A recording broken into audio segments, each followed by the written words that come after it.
25 अगस्त 2015 की दोपहर मंगोलपुरी फ्लाईओवर पर रोज की तरह गाड़ियों की कतारें रेंग रही थी। उसी शोर और धूप के बीच दिल्ली पुलिस की एक जेल वैन तेजी से आगे बढ़ रही थी। वैन के अंदर 9 कैदी थे जो रोहिणी कोर्ट में पेशी देकर लौट रहे थे। बाहर से यह बस एक सरकारी गाड़ी लगती थी, लेकिन इसके भीतर अपराध की 2 ऐसी दुनिया बंद थीं जो एक दूसरे को जिंदा नहीं छोड़ना चाहती थी। एक तरफ दिल्ली के नए उभरते गैंग का चेहरा नीरज बवाना अपने 6 खतरनाक साथियों के साथ बैठा था, और दूसरी तरफ उसके कट्टर दुश्मन नीतू दाबोदिया गैंग का नया सरगना पारस विक्रम, साथ में उसका भरोसेमंद साथी प्रदीप भोला। किस्मत का अजीब मजाक था, दोनों दुश्मन एक ही लोहे के पिंजरे में कैद थे। वैन अभी कोर्ट परिसर से निकली ही थी कि अंदर का माहौल बदल गया। खामोशी ऐसी थी जैसे हवा भी सांस रोककर बैठी हो। नीरज के चेहरे पर कोई घबराहट नहीं थी, बस आंखों में जमी हुई नफरत थी। उसके एक आदमी ने धीमी आवाज में कहा, आज हिसाब पूरा होगा। सामने बैठे पारस ने तंज कसा, जेल की गाड़ी में भी गुंडागर्दी? बात बहस में बदली, और बहस ने पलक झपकते ही वह रूप ले लिया जिसे रोकना किसी के बस में नहीं था। किसी के पास हथियार नहीं थे, लेकिन नीयत हथियारों से कहीं ज्यादा खतरनाक थी। नीरज और उसके लोग दोनों दुश्मनों पर टूट पड़े। किसी ने गला दबाया, किसी ने मुक्के बरसाए, कोई पूरे वजन से शरीर पर कूद गया। पारस चीखते हुए बोला, पुलिस है बाहर, पागल हो गए हो क्या? जवाब में सिर्फ घूंसे पड़े। महज 10 मिनट में वैन का वह हिस्सा सांसें थाम चुका था। अंदर सन्नाटा था, ऐसा सन्नाटा जो मौत के बाद आता है। बाहर पुलिस बेबस खड़ी थी। दरवाजा खोलना भीड़ की वजह से नामुमकिन था, और अंदर जो हो रहा था उसे रोकने का कोई तरीका नहीं था। ट्रैफिक जाम हुआ तो बाहर खड़े लोग उग्र हो गए। पत्थर चले, किसी ने आग लगाने की कोशिश की। ड्राइवर ने कांपते हाथों से स्टीयरिंग मोड़ी और वैन को सीधे महावीर अस्पताल की तरफ दौड़ा दिया। लेकिन अस्पताल पहुंचने से पहले ही खेल खत्म हो चुका था। डॉक्टरों ने बस इतना कहा, अब कुछ नहीं किया जा सकता। पारस विक्रम और प्रदीप भोला की कहानी वहीं थम गई। यह महज गैंगवार नहीं था, यह एक ऐलान था तिहाड़ की सलाखों के पीछे बैठे उस शख्स की तरफ से जिसकी बादशाहत दीवारों से नहीं, खौफ से चलती थी। उस दिन दिल्ली ने देखा कि कैसे एक जेल वैन भी किसी गैंगस्टर का तख्त बन सकती है, और कैसे खून किसी को ताज पहना देता है। उसी दिन अंडरवर्ल्ड में एक नया नाम, एक नई दहशत जन्म ले चुकी थी, नीरज सहरावत उर्फ नीरज बवाना। अब कहानी को पीछे ले चलते हैं, वहां जहां सब कुछ शुरू हुआ। दिल्ली की भागदौड़ से दूर बवाना गांव की शांत गलियों में एक साधारण सा लड़का बड़ा हो रहा था। नाम था नीरज सहरावत। बाहर से आम, लेकिन भीतर कुछ ऐसा सुलग रहा था जो वक्त आने पर शहर को हिला देने वाला था। उसके पिता प्रेम सिंह डीटीसी बस में कंडक्टर थे, टिकट काटकर घर चलाते थे। महीने का आखिरी हफ्ता घर में हमेशा तंगी और तनाव लेकर आता था। नीरज ने बचपन में ही समझ लिया था कि गरीबी इंसान को झुकना सिखा देती है, और उसने खुद से कहा था, मैं झुकने वालों में से नहीं हूं। जैसे जैसे उम्र बढ़ी, सपने भी बड़े होते चले गए। स्कूल की किताबें पीछे छूट गईं और उसके दिमाग में जुर्म की कहानियां बसने लगीं। खासकर दाऊद इब्राहिम की दास्तानें उसे खींचती थीं। वह दोस्तों से कहता, एक दिन दिल्ली भी अपना दाऊद देखेगी। उसी ख्वाहिश में उसने अपनी पहचान बदली, नीरज सहरावत से नीरज बवाना। गांव का नाम उसने अपनी ढाल बना लिया। लोग उसे आवारा समझते थे, लेकिन उसके अंदर आग धीरे धीरे रास्ता तलाश रही थी। छोटे झगड़े, फिर चोरी, फिर रंगदारी, जुर्म की सीढ़ियां उसने तेजी से चढ़ी। 19 साल की उम्र में पहली बार पुलिस ने उसे पकड़ा। किसी ने सोचा था कि जेल उसे तोड़ देगी, लेकिन वहां से वह और सख्त होकर निकला। बाहर आते ही उसने अपना गैंग खड़ा किया, और उसकी नजर उन लोगों पर टिक गई जिनकी जेबें मोटी थीं। कारोबारी, फैक्ट्री मालिक, प्रॉपर्टी डीलर। फिर आया 2012, जब उसने हदें पार कर दी। नरेला विधानसभा के मौजूदा विधायक जसवंत राणा के फोन पर उसकी आवाज गूंजी, 50 लाख चाहिए, वरना अंजाम सोच लीजिए। एक विधायक को खुली धमकी। यह सिर्फ पैसे की मांग नहीं थी, यह खौफ का ऐलान था। उस एक कॉल ने नीरज को गली के लड़के से उठाकर दिल्ली के बड़े गैंगस्टरों की कतार में खड़ा कर दिया। इसके बाद बवाना इंडस्ट्रियल एरिया में शाम ढलते ही कारोबारियों की धड़कनें तेज हो जाती थीं। हर फोन की घंटी डर लेकर आती थी। लेकिन दिल्ली पर राज करना आसान नहीं था। वहां पहले से एक नाम गूंज रहा था, नीतू दाबोदिया, अपने वक्त का सबसे चालाक और बेरहम गैंगस्टर। नीरज ने टकराव से पहले सोचा। उसने खुद से कहा, अकेले भिड़ना बेवकूफी है। और फिर वह नीतू की परछाई बन गया, उसका दाहिना हाथ। यहीं से उस रास्ते की नींव पड़ी जो आगे चलकर दिल्ली को खून और खौफ की नई कहानी देने वाला था। जब जब नीतू जेल के भीतर होता, बाहर की पूरी दुनिया नीरज ही संभालता था। वसूली के फोन, धमकियों की भाषा, पैसों के सौदे, सब कुछ उसी के इशारों पर चलता। नीरज चुपचाप हर चाल सीख रहा था, हर दांव समझ रहा था, जैसे कोई शागिर्द अपने उस्ताद की हर कमजोरी नोट कर रहा हो। लेकिन सत्ता की दुनिया में सीखने वाला एक दिन खुद हुक्म चलाने का सपना देखने लगता है। नीरज के भीतर भी वही ख्वाहिश सिर उठाने लगी। उसने नीतू को हिस्सा देना बंद कर दिया और साफ शब्दों में कहलवा दिया, अब मैं किसी का माताहत नहीं हूं। दिल्ली के आसमान के नीचे अब दो ताज बनने की कोशिश हो रही थी और दोनों को अच्छी तरह मालूम था कि आखिर में ताज सिर्फ एक ही के सिर पर टिकेगा। हवा में दुश्मनी की बू फैल चुकी थी। बस आग लगाने के लिए एक चिंगारी चाहिए थी। वह चिंगारी बना सोनू पंडित। कभी वही सोनू नीरज का सबसे भरोसेमंद आदमी हुआ करता था। नीतू को शक हुआ कि सोनू दो नावों पर पैर रखे हुए है और खबरें नीरज तक पहुंचा रहा है। शक ने शक्ल बदली और 2012 में नीतू के आदमियों ने सोनू को उसके गांव से उठा लिया। उसे एक सुनसान ट्यूबवेल पर ले जाया गया जहां दूर दूर तक कोई नहीं था। वहां सोनू ने रहम की गुहार लगाई, भाई गलती हो गई हो तो बता दो। लेकिन जवाब में सिर्फ लाठियां पड़ी। उसे इतनी बेरहमी से पीटा गया कि उसकी आवाजें अंधेरे में दबकर रह गईं। आखिर में उसका गला घोंट दिया गया। मगर दरिंदगी यही नहीं रुकी। लाश को करनाल के जंगल में ले जाकर पेट्रोल डाला गया और आग के हवाले कर दिया गया ताकि न पहचान बचे न कोई निशान। उसी पल दिल्ली के अंडरवर्ल्ड में दो गैंगों के बीच ऐसी दुश्मनी बोई गई जिसकी फसल आने वाले कई सालों तक खून से सींची जाती रही।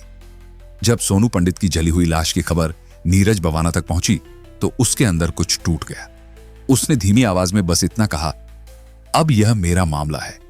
उस वक्त यह लड़ाई गली मोहल्ले की गैंगवार नहीं रही थी। यह नीरज के दिल में धधकती निजी जंग बन चुकी थी। ऐसी जंग जिसे उसके हिसाब से सिर्फ खून ही खत्म कर सकता था। नीरज ने खुलेआम ऐलान कर दिया कि सोनू के साथ जो हुआ उसका हिसाब लिया जाएगा। उसने अपने लोगों को इकट्ठा किया और कहा, अब पीछे हटने का सवाल ही नहीं। बदला उसके गैंग का नया उसूल बन गया। सोनू की मौत को उसने इंसाफ का नाम दिया और उसी नाम पर अपने आदमियों को इस कदर जोड़ा कि वे उसे सिर्फ सरगना नहीं, अपना भाई मानने लगे। इसके बाद दिल्ली की सड़कों पर खौफ के निशान दिखने लगे। पहला निशाना बना संदीप, वही आदमी जिसने सोनू को खत्म करने में नीतू का साथ दिया था। 2014 में नीरज ने उसे ढूंढ निकाला और कहानी वहीं खत्म कर दी। इसके बाद नीतू के एक और करीबी आदमी प्रदीप को भी गोलियों से भून दिया गया। अब साफ था कि अगला नंबर खुद नीतू का है। लेकिन नीतू भी डरकर बैठने वालों में से नहीं था। उसने पलटवार करते हुए नीरज के दाहिने हाथ मोनू वाजिदपुर को मरवा दिया। इसके बाद दिल्ली के रानीबाग, नरेला, बवाना, मुंडका, हर तरफ दिन दहाड़े गोलियां चलने लगीं। 3 साल के भीतर दोनों गैंगों के 9 से ज्यादा लोग सड़क पर ढेर हो चुके थे। पुलिस के लिए यह लड़ाई किसी ऐसे अंधे गड्ढे जैसी थी जहां घुसने का रास्ता तो दिखता था लेकिन बाहर निकलने का नहीं। फिर किस्मत ने अचानक करवट ली।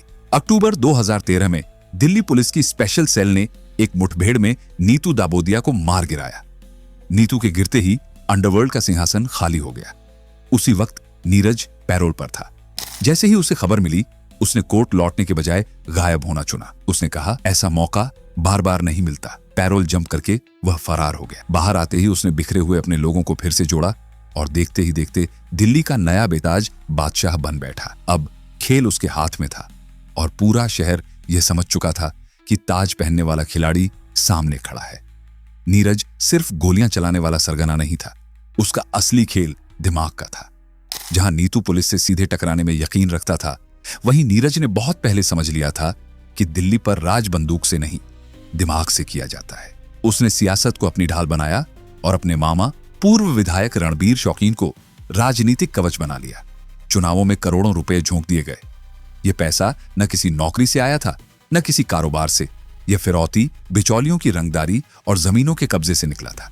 नीरज अक्सर कहा करता था, ताकत वही है जो सिस्टम को साथ चला ले, और वह यही कर रहा था। धीरे धीरे उसका साम्राज्य दिल्ली की सरहदों से बाहर फैलने लगा। हरियाणा का सुनील राठी हो या उत्तर प्रदेश का अमित भूरा, बड़े बड़े नाम उसके नेटवर्क का हिस्सा बनते चले गए। अब यह कोई लोकल गैंग नहीं रह गया था, यह एक इंटरस्टेट क्राइम सिंडिकेट बन चुका था। जिसका अपना राजनीतिक चेहरा था और अपना एक सिस्टम जिसे नीरज टैक्स कहता था, जबकि हकीकत में वह रंगदारी थी। दिल्ली पुलिस के लिए नीरज अब एक अपराधी भर नहीं रहा, वह एक चलता फिरता दुस्वप्न बन चुका था। कई राज्यों की पुलिस उसकी तलाश में थी, लेकिन वह 18 महीनों तक किसी साए की तरह हाथ नहीं आया। उसकी सबसे बड़ी ताकत उसकी चालाकी थी। उसने फोन का इस्तेमाल लगभग खत्म कर दिया। सारे आदेश इंटरनेट आधारित एन्क्रिप्टेड चैट्स पर चलते थे। उसकी लोकेशन हर दिन बदलती, कभी उत्तर प्रदेश, कभी हरियाणा, कभी कोलकाता तो कभी मुंबई। पुलिस उसके 35 से ज्यादा गुर्गों को पकड़ चुकी थी, लेकिन नीरज हर बार ऐसे फिसल जाता जैसे उंगलियों से धुआं। एक अफसर झुंझलाकर बोला था, यह आदमी नहीं, पूरा सिस्टम है। लेकिन हर कहानी आखिरकार अपने आखिरी मोड़ पर पहुंचती है। नीरज बवाना की कहानी का क्लाइमैक्स शुरू हुआ 7 अप्रैल 2015 की ठंडी सुबह से। दिल्ली पुलिस की स्पेशल सेल को एक इनपुट मिला जिसने पूरे महकमे की सांसें तेज कर दी। नीरज आज दिल्ली में है और अपने घर वालों से मिलने आने वाला है। सुबह 4:45 बजे मेन रोहतक रोड पर एक खामोश सा जाल बिछा दिया गया। सड़क सुनसान थी, हवा में अजीब सा तनाव था। तभी दूर से एक कार की हेडलाइटें चमकी। पुलिस ने रुकने का इशारा किया, लेकिन कार और तेज हो गई, मानो मौत से होड़ लगा रही हो। कुछ सेकंड की दौड़ के बाद गाड़ी को चारों तरफ से घेर लिया गया। नीरज ने हथियार निकालने की कोशिश की और बुदबुदाया, आज भी निकल जाएंगे। लेकिन इस बार किस्मत ने मुंह फेर लिया था। स्पेशल सेल के कमांडो बिजली की तेजी से टूट पड़े और नीरज के साथ उसके साथी मोहम्मद राशिद खान को जमीन पर दबोच लिया। 18 महीनों का चूहे बिल्ली का खेल वहीं खत्म हो गया। दिल्ली का सबसे तेज दिमाग वाला अपराधी आखिरकार सलाखों के पीछे था। सबने राहत की सांस ली, जैसे कहानी यहीं खत्म हो गई हो। लेकिन असली डरावना अध्याय तो अब शुरू होना था। नीरज को तिहाड़ जेल की हाई सिक्योरिटी बैरक में डाल दिया गया। पुलिस को लगा कि अब चैन मिलेगा। उन्हें यह अंदाजा नहीं था कि नीरज का शरीर भले कैद हो गया हो, उसका दिमाग पहले से ज्यादा आजाद और शातिर हो चुका था। तिहाड़ उसके लिए सजा नहीं, बल्कि एक मुनाफे वाला ऑफिस बन गया था। चोरी छिपे पहुंचे मोबाइल फोन ने उसे फिरौती, वसूली और गैंग ऑपरेशन चलाने की पूरी छूट दे दी। उसका खास आदमी नवीन बाली वहीं से एक बिजनेसमैन से 50 लाख की फिरौती मांगते पकड़ा गया। बाहर उसके फाइनेंसर, फिक्सर और वफादार गुर्गे हर आदेश पर सिर झुकाए खड़े थे। एक दिन जब पुलिस ने बवाना गांव में उसके घर पर छापा मारा तो अफसर भी हैरान रह गए। अवैध हथियार, कारतूस और एक बुलेट प्रूफ स्कॉर्पियो बरामद हुई। यहां तक कि उसके पिता प्रेम सिंह को भी गिरफ्तार करना पड़ा। यह साफ हो चुका था कि बवाना परिवार इस पूरी क्राइम मशीन का हिस्सा बन चुका था। जेल के भीतर रहते हुए नीरज को वह सब मिल रहा था जो बाहर शायद कभी मुमकिन नहीं था। नए साथी, नई ताकत और नए मौके। यहीं उसकी मुलाकात हुई टिल्लू ताजपुरिया से, जो दिल्ली का एक और बेहद शातिर खिलाड़ी था। टिल्लू की दुश्मनी जितेंद्र उर्फ गोगी से कॉलेज के दिनों से चली आ रही थी। एक कॉलेज चुनाव ने दोनों को आमने सामने खड़ा कर दिया था और कुछ ही सालों में वह रंजिश ऐसी गैंगवार में बदल गई थी जिसमें दर्जनों जानें चली गईं। जेल के अंदर एक दिन टिल्लू ने कहा, दुश्मन का दुश्मन अक्सर दोस्त बन जाता है। नीरज मुस्कुराया और बोला, तो फिर खेल बड़ा खेलते हैं। इसी तरह दोनों ने हाथ मिला लिया। यह कोई मामूली दोस्ती नहीं थी, यह दिल्ली के अंडरवर्ल्ड का अब तक का सबसे बड़ा मर्जर था, जिसने आने वाले वक्त की कहानी और भी खौफनाक बना दी। अब मैदान में दो महाशक्तियां साफ दिखाई देने लगी थीं। एक तरफ नीरज बवाना और टिल्लू ताजपुरिया का मजबूत गठबंधन था, जिसे पंजाब के कुख्यात दविंदर बंबिहा का भी खुला सहारा मिल चुका था। दूसरी तरफ गोगी गैंग खड़ा था, जिसके पीछे लॉरेंस बिश्नोई, काला झाठेरी और कई दूसरे फायदे की तलाश में घूमते डॉन खड़े थे। यह लड़ाई अब सिर्फ दिल्ली तक सीमित नहीं रही थी, इसका जाल सरहदों से बाहर फैल चुका था। कनाडा में बैठे गोल्डी बराड से लेकर यूके में एक्टिव कपिल सांगवान तक। तिहाड़ अब महज जेल नहीं रही थी, बल्कि दो विशाल आपराधिक साम्राज्यों का सीक्रेट वॉर रूम बन चुकी थी, जहां हर चाल खामोशी में चली जाती थी और हर साजिश वक्त के साथ और खतरनाक होती जा रही थी। इसी अंधेरे वॉर रूम में एक ऐसी योजना आकार ले रही थी जिसने आगे चलकर भारत की क्राइम हिस्ट्री में ऐसा अध्याय जोड़ा जिसका नाम आज भी लोगों की रीढ़ में सिहरन दौड़ा देता है। तारीख थी 24 सितंबर 2021। रोहिणी कोर्ट में दिन बिल्कुल आम सा लग रहा था। वही कचहरी की सीढ़ियां, वकीलों की भागदौड़, पुलिस की आवाजें और फाइलों की खड़खड़ाहट। लेकिन कोर्ट रूम नंबर 207 उस दिन एक तूफान को अपने भीतर छुपाए बैठा था, जिसकी भनक किसी को नहीं थी। जितेंद्र उर्फ गोगी को पेशी के लिए लाया गया। अदालत के अंदर काले कोटों की भीड़ थी, हर तरफ वकील ही वकील। उसी भीड़ में दो चेहरे और थे जो पूरी तरह घुले मिले लग रहे थे। साफ सुथरी वकालती ड्रेस, हाथों में फाइलें, चेहरे पर आत्मविश्वास। ऐसा कुछ भी नहीं था जो शक पैदा करे। एक ने धीमे से दूसरे से कहा, सब तैयार है। जैसे ही गोगी कटघरे के पास पहुंचा, अचानक हवा को चीरती हुई दो पिस्तौलें बाहर आईं। अगले ही पल गोलियों की गड़गड़ाहट से कोर्ट रूम गूंज उठा। लोग कुर्सियों के नीचे दुबक गए। वकील जान बचाने के लिए दरवाजों की तरफ भागे। कोई चिल्लाया, लेट जाओ, लेट जाओ, लेकिन तब तक बहुत देर हो चुकी थी। गोगी गोलियों से छलनी होकर जमीन पर गिर चुका था। पुलिस ने भी पल भर की देरी नहीं की। दोनों हमलावर राहुल और जगदीप को वहीं ढेर कर दिया गया। इंसाफ का मंदिर पल भर में जंग का मैदान बन चुका था। दीवारों पर गोलियों के निशान थे और हवा में बारूद की गंध तैर रही थी। जांच शुरू हुई तो जो सच सामने आया उसने सिस्टम की नींव हिला दी। यह कोई अचानक हुआ हमला नहीं था, बल्कि बेहद सटीक तरीके से तैयार किया गया एक ब्लूप्रिंट था। इस साजिश की डोर मंडोली जेल के अंदर बैठे टिल्लू ताजपुरिया के हाथों में थी। जेल से व्हाट्सएप कॉल पर मीटिंग्स चलती रहीं।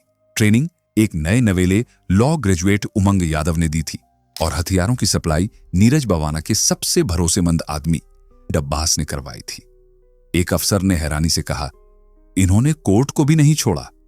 यह सिर्फ गैंगवार नहीं था, यह न्याय व्यवस्था के सीने पर किया गया सीधा वार था। अपराधियों ने साबित कर दिया था कि उनकी पहुंच उन दीवारों तक भी है जहां कानून खुद को सबसे सुरक्षित समझता था। इस वारदात के बाद नीरज बवाना का नाम अंडरवर्ल्ड में और ऊंचा उछल गया। ऐसा लगा जैसे दिल्ली किसी नए खौफ के साए में चली गई हो। लेकिन कहानी यहीं खत्म नहीं होती। नीरज की जिंदगी का सबसे गहरा और अंधेरा सच अभी बाकी था। खून, साजिश और गैंगवार के इस शोर के बीच उसकी जिंदगी में एक ऐसा कोना भी था जिसके बारे में बहुत कम लोग जानते थे, और वह था उसका प्रेम। एक ऐसा पहलू जो इस बेरहम कहानी को और भी जटिल बना देने वाला था। नीरज ने अपनी जिंदगी में एक लड़की से प्रेम विवाह किया था। उस रिश्ते में दिखावे का कुछ नहीं था, बस भरोसा था। लेकिन जेल में रहते हुए एक दिन उसे खबर मिली कि उसकी पत्नी गंभीर बीमारी से जूझ रही है और तुरंत ऑपरेशन करना जरूरी है। कानूनी प्रक्रिया ऐसी थी कि डॉक्टरों को आगे बढ़ने के लिए उसी के दस्तखत चाहिए थे। कोर्ट ने भारी सुरक्षा के बीच उसे सिर्फ 6 घंटे की कस्टडी पैरोल दी। हथियारों से lace commando, bullet proof jacket, आगे पीछे गाड़ियों का लंबा काफिला।